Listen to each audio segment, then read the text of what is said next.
ನಮಸ್ತೆ ಸ್ನೇಹಿತರೆ, ಶ್ರೀಕಲ್ಪ ತರುಮಡಿಲೆ ಸೇವಾಶ್ರಮ ನಮ್ಮ ಈ ಮಾಧ್ಯಮಕ್ಕೆ ತಮಗೆಲ್ಲರಿಗೂ ಸ್ವಾಗತ ಸುಸ್ವಾಗತ. ನಾನು ನಿಮ್ಮ ಮನೆ ಮಗಳು. ಈ ದಿನ ನಾನು ಜಗತ್ತಿನಾದ್ಯಂತ ಭಾರತದ ಮಾವಿನ ಹಣ್ಣುಗಳಿಗೆ ಭಾರಿ ಬೇಡಿಕೆ ಇದೆ. ಆದರೆ ಇತ್ತೀಚೆಗೆ ಜಪಾನ್ ದೇಶವು ಭಾರತದ ಮಾವಿನ ಹಣ್ಣುಗಳ ರಫ್ತಿಗೆ ತಡೆ ಒಡ್ಡಿದೆ ಅಥವಾ ತಿರಸ್ಕರಿಸಿದೆ. ಹಣ್ಣುಗಳ ರಾಜನಿಗೆ ಜಪಾನ್ನಲ್ಲಿ ಯಾಕೆ ಇಂತಹ ಪರಿಸ್ಥಿತಿ ಬಂತು? ಇದರ ಹಿಂದಿರುವ ಅಸಲಿ ಕಾರಣವೇನು? ಭಾರತದ ರೈತರಿಗೆ ಇದರಿಂದ ಆದ ನಷ್ಟ ಎಷ್ಟು?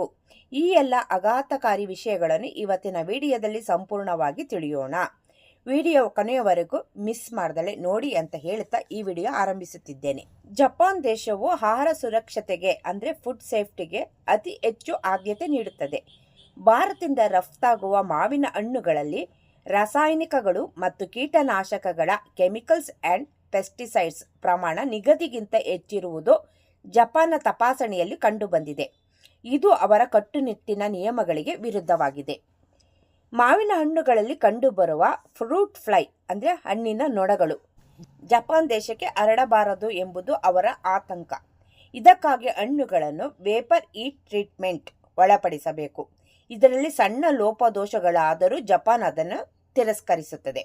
ಹಣ್ಣುಗಳನ್ನು ಲಾಜಿಸ್ಟಿಕ್ ಮೂಲಕ ಕಳುಹಿಸುವಾಗ ಆಗುವ ವಿಳಂಬದಿಂದಾಗಿ ಹಣ್ಣುಗಳು ಜಪಾನ್ ತಲುಪುವಷ್ಟರಲ್ಲಿ ಅತಿಯಾಗಿ ಹಣ್ಣಾಗುವುದು ಅಥವಾ ಹಾಳಾಗುವುದು ಸಹ ಮತ್ತೊಂದು ಪ್ರಮುಖ ಕಾರಣವಾಗಿದೆ. ಇದರಿಂದಾಗಿ ಭಾರತದ ರಫ್ತುದಾರರಿಗೆ ಮತ್ತು ಮುಖ್ಯವಾಗಿ ನಮ್ಮ ದೇಶದ ರೈತರಿಗೆ ದೊಡ್ಡ ಆರ್ಥಿಕ ನಷ್ಟ ಉಂಟಾಗುತ್ತದೆ.